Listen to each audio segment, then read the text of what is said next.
Good afternoon, everybody. Welcome on in. Today we're going to be talking about a new program for the county. It's going to be about bleeding control, which we're really excited to have.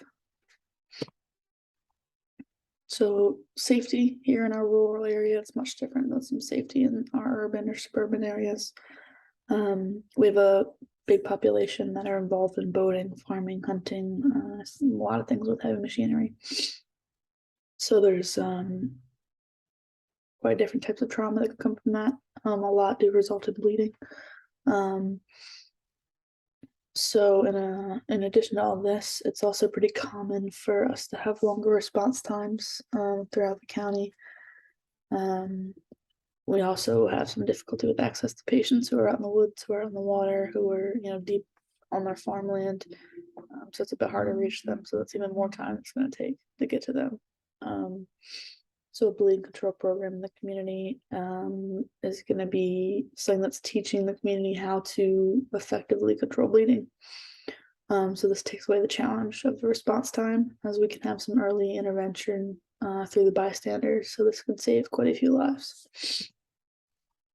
So our planning for this program is first we assess the need. So we have our 6 stations throughout the county. 5 are always in service 24/7, responsible for their specific towns. Our 2 that cover 2 different towns who are on and off ABCD shifts.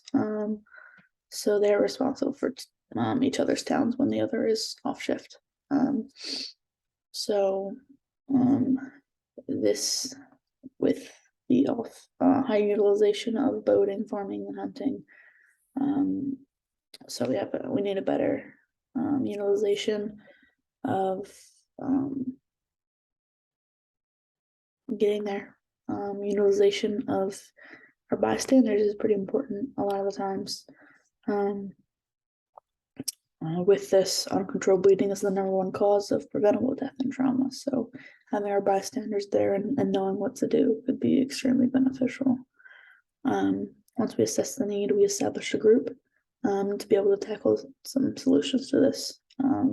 We then organize the group. We gave everyone their roles. We know who we report to. We know who reports to us, a good organization.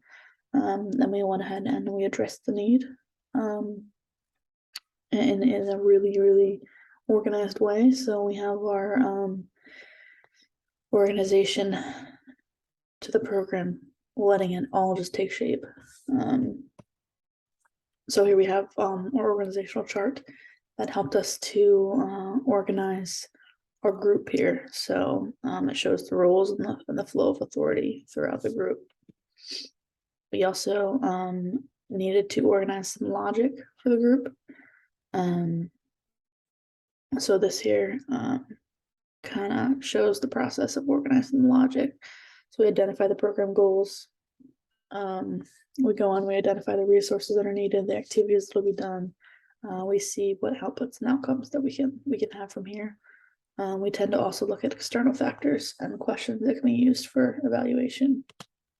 So what you see here is the logic model that we used. And the goal here, of course, is to reduce the number of fatalities in these critical injuries that are resulting from blood loss.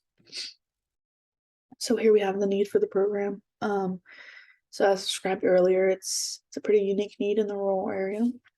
So our traumatic incidents due to the farming, boating, and other instances of heavy machinery can cause quite a lot of challenges here. The longer response times are a big issue there.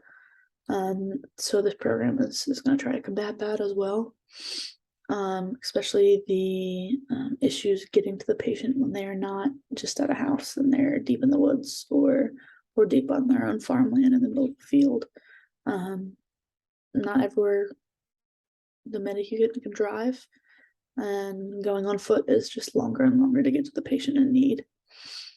So a big issue here that we're trying to solve is getting these individuals involved as bystanders, getting them confident and getting them the skills they need to provide the early intervention and save lives. So this program here tries to combat that. So it's providing free classes to the public on bleeding control and education, and skills for that.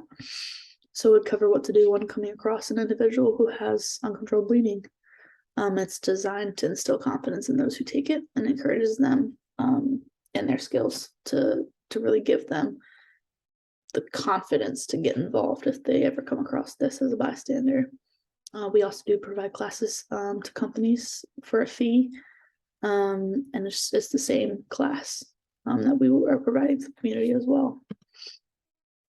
So here's what the community is going to benefit from this program. So it's valuable education to provide the community in general. We're teaching them bleeding control tactics that could be used. We're also telling them when it should be used. A big part of this is not just teaching the skills, but giving them the confidence and capabilities to be bystanders. We want capable, competent bystanders on the scene who are going to be a huge asset to us. And the biggest goal here is to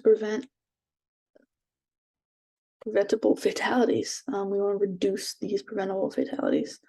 And what we're really targeting here is from uncontrolled bleeding, which in trauma is going to be our number one cause of death, preventable death, that is.